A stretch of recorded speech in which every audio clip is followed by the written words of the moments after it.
అధ్యాయము 5-11 వచనాలు నాకు చాలా ఇష్టమైనటువంటి ఒక ఒప్పుకోలది క్రియ ఉంటుంది.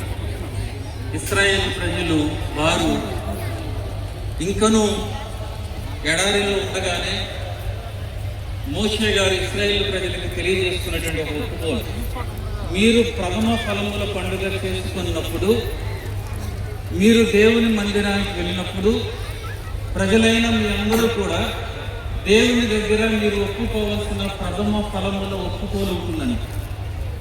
అరామి అవే అవి అని పిలుస్తాం హీబ్రూలో. అరామి అవే అవి అంటే నా తండ్రి నశించుచున్న అరామి దేశస్థుడు అని ఉంటుంది తెలుగు బైబిల్లో.